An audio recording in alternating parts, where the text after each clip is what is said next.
Moi, je suis avec Kevin Sadjo. Kevin, félicitations. Grosse victoire ce soir en direct de Marseille. Est-ce que tu peux revenir un peu avec nous sur ton fight? Ah, merci, merci. Je vous remercie d'être ici. Je remercie d'avoir gagné ce combat. Donc voilà, c'était un combat où j'ai eu un peu des difficultés à l'entame, avec un adversaire qui allait vite de bras, qui avait une boxe un peu fuyante. Ça m'a déstabilisé.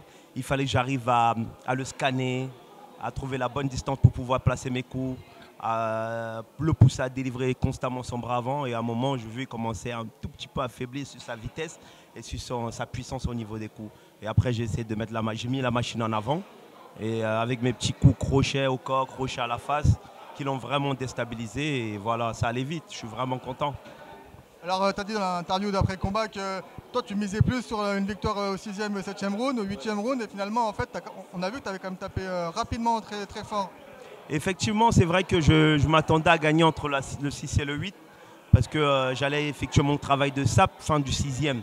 Mais étant donné qu'il s'est mis trop à l'aise, psychologiquement, il commençait à être bien et je me suis dit, il faut que je le calme. Il commençait à vouloir baisser les mains, à boxer les mains basses, et chose qu'il ne faut pas faire avec moi. Ça commençait vraiment à m'énerver, ça montait. C'est un manque de respect lorsqu'on baisse les mains face à moi. Donc il fallait que je le calme tout de suite. J'ai dit, bah vas-y, je vais un peu accélérer, appuyer un peu plus sur l'accélérateur, passer la quatrième. C'est ce que j'ai fait, je passais la quatrième et appuyé dans l'accélérateur. J'ai commencé à le déstabiliser, mais sauf que voilà, il n'arrivait pas à résister à mes frappes, les coups au corps, et à la face, je variais bien. Donc il n'était pas solide, ça ne servait à rien qu'il baisse les mains face à moi. Alors, bon, on a vu, il est sauvé par le gong au 3e round. Tu étais vraiment en train de le punir, entre guillemets. J'imagine que c'était un peu frustré. Non, pas du tout, au contraire, c'est bien, c'est bien. Au moins, il est retourné dans son coin avec un vrai doute. Il s'est dit, purée, je ne sais pas comment je vais faire pour tenir le quatrième. Donc voilà, c'est pour ça que je suis content. Ça l'a bien, il allait dans son coin et il ne pouvait pas écouter les consignes parce qu'il fallait qu'il récupère mentalement et psychologiquement avec le gong qu'il a sauvé au 3e. Non, je ne suis pas frustré, au contraire. Alors, lors de l'interview aussi, tu as dit que bon, tu aimerais vraiment vivement pouvoir affronter Christian Mbili l'année prochaine parce que pour toi, vous êtes à l'âge d'or en fait. Effectivement. Est-ce que tu as un petit message pour Christian qui nous regardera sûrement? Non, aujourd'hui, je comprends tout à fait que Christian il regarde devant lui parce que devant moi, il est largement devant moi dans les classements. Il est numéro 1 WBC, moi je suis numéro 6. C'est tout à fait logique qu'il regarde devant. Mais moi aussi, comme moi, lui il regarde devant, moi je regarde devant. Et qui est devant moi, c'est Christian. Et le public français, on est français nous deux, veut ce combat. Et donc voilà, si cet affrontement doit se faire, je suis prêt. Je pense aussi que Christian est prêt, on se connaît, on a déjà mis les gants ensemble, on se respecte mutuellement. Mais si le public réclame ce combat, moi je suis prêt à le donner et je pense que Christian est prêt. On attend juste que toutes les formalités et tous les médias puissent accompagner pour faire un bel événement ici en France. Et donc je sais pas, je sais que c'est un événement qui pourra remplir Bercy. Et Christian, j'ai beaucoup de respect pour lui, il a beaucoup de respect pour moi.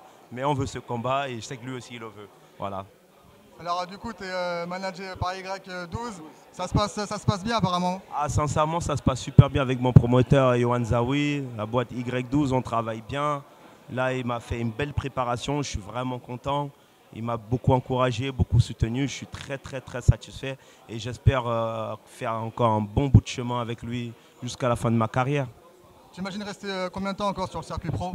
Dans le circuit pro, franchement, tant que je n'ai pas mon objectif qui est faire un championnat du monde, je vais rester, je vais persister, je vais aller pousser les portes, je vais casser les murs, casser les briques pour l'obtenir. Donc voilà, donc tant que je ne l'ai pas, je vais rester. Et je vais démolir tout le monde jusqu'à ce qu'on me donne ma chance. Dernier message, on a vu qu'apparemment il y avait des petits échanges avec Cédric Doumbé. Est-ce que tu peux me dire un peu d'où ça vient?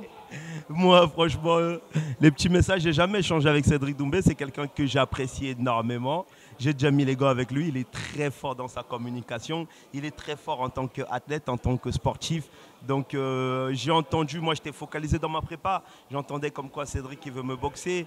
Et moi, je ne refuse personne, comme Cédric, il ne refuse personne. Juste, je veux lui dire, Cédric, je suis pas Jordan Zebo. Donc, si on doit se boxer, tu sais à quoi t'attendre. Et on est deux frères. Et si deux frères doivent s'affronter, ça va être difficile. Et moi, il ne faut pas qu'ils viennent empiéter dans mon territoire, qui est la boxe anglaise, qui reste dans son territoire, qui tabasse tout le monde, qui rentre avec des cercueils, des matelas dans l'octogone. Mais en boxe anglaise, il ne faut pas qu'ils viennent.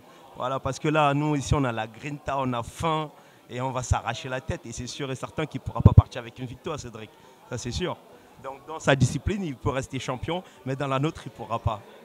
Et du coup, alors, dernière question, est-ce que tu as quelque chose de prévu prochainement? Bah, franchement, là, actuellement, je vais m'asseoir avec mon promoteur dès demain, Yohan Zawi. Je vais travailler sur ma défense de championnat d'Europe. Comme je vous ai dit, Giovanni, je n'ai pas accepté le manque de respect qu'il m'a fait. Il a déclaré forfait à une semaine de l'événement. Je suis vraiment frustré. Je veux boxer cet Italien et le donner une belle rouste. S'il faut même, j'irai même en Italie. Moi, je dis à Yohan, je suis prêt pour qu'on aille en Italie. Je suis parti en Angleterre, j'ai tabassé les Anglais. Et je vais aller en Italie, je vais tabasser les Italiens. À la fin, on va manger des bonnes raviolis. Donc voilà. Sur ces belles paroles, merci et félicitations Kevin. Au plaisir.